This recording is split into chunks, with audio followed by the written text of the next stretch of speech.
Leo masayansi wamethibitisha kwamba Mtume amepata 100% kwamba binadamu ana viungo 360 katika mwili wake: macho, masikio, pua, bongo, ngozi, moyo, figo, mapafu, matumbo, mishipa ilivyopangana, mifupa, zote ukihesabu ziko 360. Na hizi zote ndugu zangu, Mwenyezi Mungu amekupa bure, mimi na wewe. Na lau yanauzwa sokoni, kiungo kimoja katika mwili wako na wangu, hainunuliki. Ni ghali ya ajabu. Hii jicho lako moja hii hauwezi kuiwekea bei ukasema bana, hii jicho langu unaiwekea price tag kwamba naiuza milioni 2 ya Kenya. Hailingani. Wewe unaiona hii kamera ya ndugu yetu ambaye ameweka hapa, haifikii jicho ya binadamu. Na kuna kamera ambayo ni ghali kuliko hii.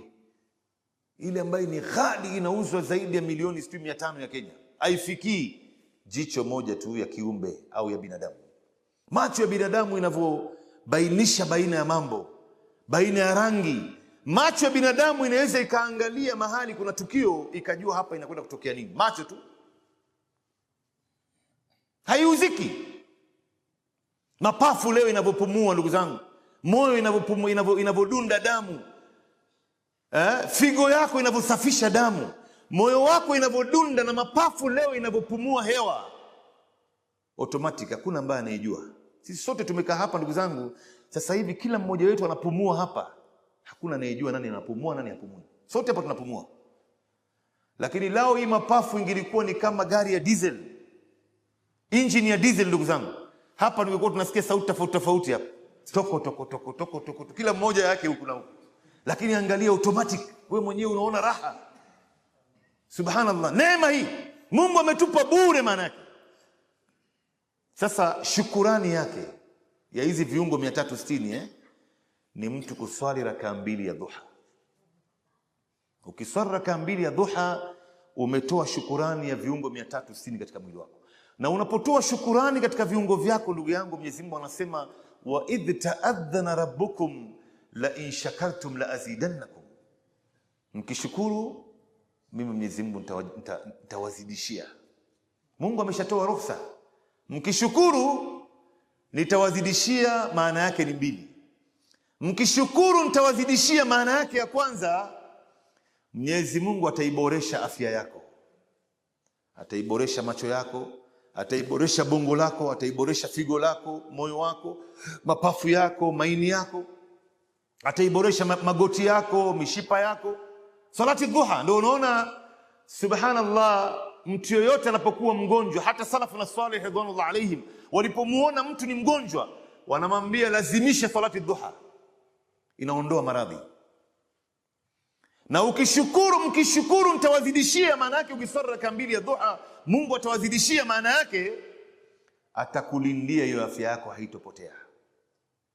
Atakulindia macho yako, atakulindia bongo lako, atakulindia. Unamkuta mtu amekuwa mzee zaidi ya miaka 100, unamuona mtu mashallah bongo lake linafanya kazi, asahau, hachanganyikiwi, macho yake inaona bila kuvaa miwani, meno yake hata moja haijangoka. Vitu kama hivi ambaye leo wengi wetu tunayadharau ndugu zangu. Swala ya dhuha tu yanaweza kaboresha afya ya mtu na akaishi naye maisha yote mpaka kufa kwake. Sasa la mwisho, naona wakati ushafika, ni swala ya tahajjud ndugu zangu. Salati tahajjud hii ni swala ambaye Muislamu analala usiku kisha anaiamkia usiku. Kwanza swala yoyote ambayo unaswali baada al-isha, hiyo ni katika qiyamul layl, ni kisimamo cha usiku. Ndio unaona salati tarawih katika mwezi wa Ramadhani tunaiswali baada al-isha, ni kisimamo cha usiku hiyo. Na unaposwali tarawih pamoja na imam unaandikiwa kwamba umeswali usiku kucha. Mtume anasema innahu man qama ma'a al-imam hatta yansarifu kutiba lahu qiyamul layla. Mtu yoyote atakayesimama na imam katika swala ya tarawih mpaka imam akamaliza, unaanza na imam na unamaliza na imam katika swala ya tarawih katika mwezi wa Ramadhani, ataandikiwa kwamba usiku kucha alikuwa amesimama akifanya ibada. Nani katikati yetu hapa anaweza kusimama usiku kucha kufanya ibada ndugu zangu? Wewe baada ya isha hapa simama uanze kuswali mpaka alfajiri. Kuna mtu anaweza hiyo? Unaenda unarudi mpaka alfajiri. Hakuna mtu anaweza miongoni mwetu ndugu zangu. Hakuna.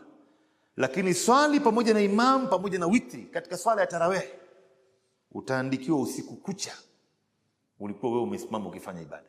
Sasa inaitwa tarawih, salatul witri unapoiswali baada ya Isha, vile vile katika qiyamul layl.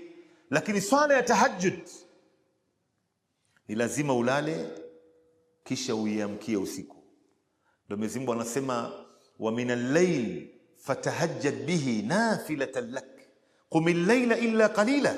Mwenyezi Mungu anawasifu wale waja wake wema wenye daraja ya juu mbele ya Mungu, anasema tatajafa junubuhum anil madaji'i yad'una rabbahum khawfan wa tamaa, wanazivua mbavu zao kutokana na vitanda walolalia.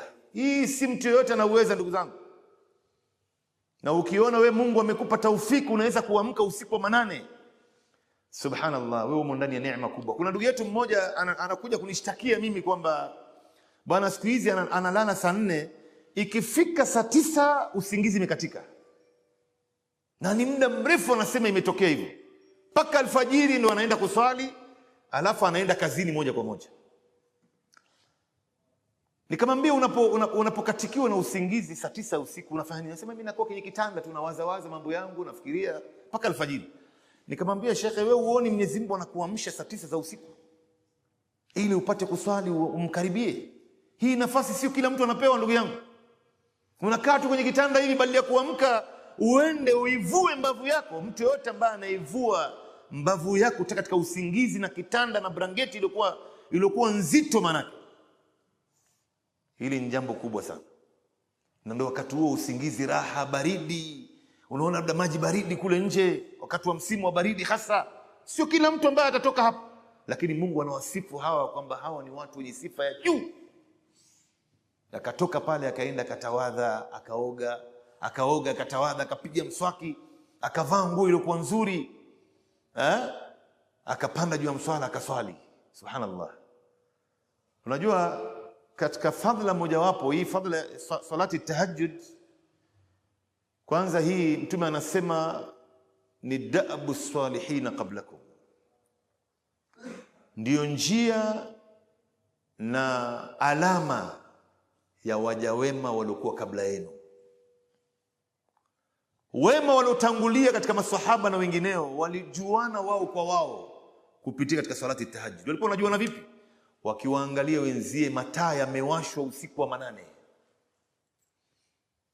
wakati malaika wanapiga doria, wanaangalia zile nyumba zilizowashwa taa usiku wa manane, watu wanaswali. Wewe ndugu yangu, taa ndani ya nyumba yako itaendelea kuzimwa usiku wa manane mpaka lini? Lini utaamka tahajjud wewe ndugu yangu? Na hapo ni wakati mzuri sana mtu kuomba dua, na mbingu ziko wazi. Mwenyezi Mungu anateremka kwa hikma yake na kaifia yake. Usiku wa manane anauliza maswali matatu: hal min mustaghfirin, kuna yote anaomba msamaha nimsamehe? Hal min talibu hajatin, kuna mtu yote ana haja yake nimkidhie? Hal min sa'ilin, kuna yote ana maswali yake nimjibie? Lakini wengi wetu tumelala wala hatuna habari. Na wakati huo mbingu ziko wazi, dua ni mustajaba. Lakini labda niwapeni moja tu ndugu zangu, malizia hapa. Mtume sallallahu alayhi wasallam anasema innal abda idha qama yusalli atahu almalik yastami'u alqur'ana wa yadnu wa la yazalu yastami'u alqur'an wa yadnu hatta yad'u fahu ala fihi fala yaqra'u ayatan illa kanat fi jawfi almalik. Katika moja katika mambo ambayo inayotokea usiku wa manane unapoamka kuswali tahajjud, Mtume anasema hakika mja anapoamka usiku wa manane malaika anamwijia. Katika ibada ambazo malaika anahudhuria Muislamu anapoyatekeleza, mojawapo ni swala ya tahajjud. Ziko ibada nyingi ambazo malaika wanahudhuria, mfano salati aljumaa msikitini. Salati aljumaa malaika pia wanahudhuria, wanasimama wanakaa kwenye mlango pale kuanzia baada alfajiri siku ya Ijumaa. Yaktubuna alawwal falawwal, wanaandika majina ya watu wote wanaoingia msikitini siku ya Ijumaa kabla khutba ijaanza. Wanaandika jina yako na time ulioingia, wanaandika jina yako, kila mtu anaingia anaandikwa jina lake. Amekaa pale, ni hamna habari. Paka khatibu anapopanda juu ya mimbar, anasema kwamba idha dakhala al-imam tawaw suhufahum yastami'una dhikr. Anapopanda khatibu juu ya mimbar, wale malaika wanafunga kitabu sasa. Wao pia wanakaa wanasikiza khutba. Unapoona msikiti wote kuna khutbati juma inatolewa, pata kujua kuna malaika wamekaa pale. Na wao pia wanasikiza khutba. Sasa leo sisi ni wangapi ambaye wanaandikwa jina zao na malaika siku ya Ijumaa? Wewe fikiri ndugu yangu, malaika anakuandika jina lako kwa sababu ya kuja msikitini mapema tu. Leo ni wangapi miongoni mwetu sisi hapa tunangojea mpaka saa hizi hata khutba haijaanza bwana? Tungojee kidogo. Kila siku basi ndugu zangu, angalau uweke ratiba. Mimi leo bwana nitakwenda msikitini mapema, angalau niandike jina langu na malaika, na niangalau nipate thawabu ya ngamia au ng'ombe au mbuzi. Thawabu ya mtu kutoa sadaka ya ng'ombe au ngamia anayekwenda msikitini mapema siku ya Ijumaa. Wewe kila siku unachelewa tu, kila siku unajiweka nyuma. Hapana, kuwa ni mtu katika wale Mwenyezi Mungu amewasifu as-sabiqun as-sabiqun. Ni wale ambao wanaokimbilia, wao ndo katika mstari wa mbele katika mambo ya kheri. Kila mara wao katika mstari wa mbele. Sio kila siku wewe ndo unachelewa ndugu zangu. Watu wameshamaliza ndio unaingia. Watu wanatoka ndio unaanza. Kila siku basi hapa kuna hatari. Ndio kuna siku Mtume sallam alikuwa anapanga safu. Watu wanataka kuswali, anawaambia istau atadilu. Wekeni safu zenu sawa. Mtume anaenda paka kule, anarudi paka huko. Akaona kuna jamaa anajivuta pale, siku mwingine anaswali pale. Basi kama kuna siku Mtume alikasirika ni siku hiyo. Mtume akawaambia wale mabwana bimaana alkalima, nini nyinyi mnachelewesha nyuma mpaka Mwenyezi Mungu atachelewesha mambo yenu? Kuna baadhi ya watu mambo yao hapa duniani haiendi, sababu ziko nyingi tu, lakini moja katika sababu utamkuta huyu bwana katika mambo ya kheri, yeye ni mtu wa kujivuta. Hata akija msikitini huwezi kumuona anaswali katika safu ya mbele hapa, anaswali katika safu ya nyuma. Basi yeye pia mambo yake yatachelewa. Unamkuta mtu kazi yake inakuwa ya tabu, riski yake ya tabu, maisha yake yanavyokwenda yanavutana.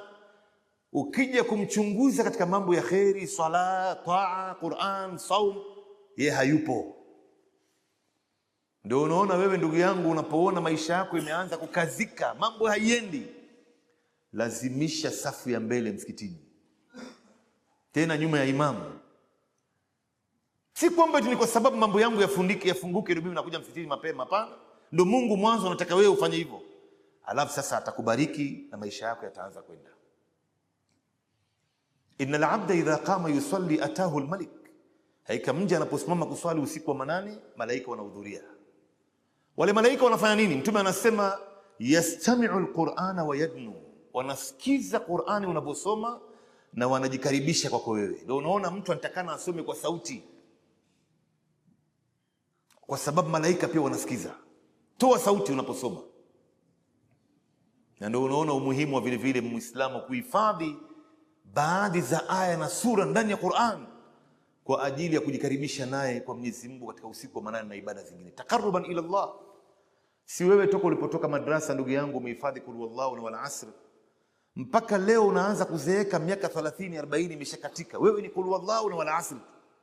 Hatusemi kwamba ni makosa, lakini angalau uhifadhi na sura zingine, ujipeleke mbele na wewe vile vile. Unafahamu, angalau ukisimama, mimi nina aya zangu 50 hapa nitazisoma katika tahajjud yangu, na aya zangu 20 na sura nzima nitaisoma katika juzu amma, angalau. Basi wale malaika wataendelea kukusikiza, na huko wanajikaribisha kwako yeye, anakusikia, anakaribia, sikia, anakaribia mpaka atakuja mbele yako. Wewe umesimama hapa, atakuja atasimama mbele yako, wewe umuoni. Mtume anasema huyu malaika atafanya mambo ya ajabu sana. Wala yazalu yastami'u wa yadnu hatta yadha'u fahu ala fihi, mpaka atakapoingiza mdomo wake ndani ya mdomo wako.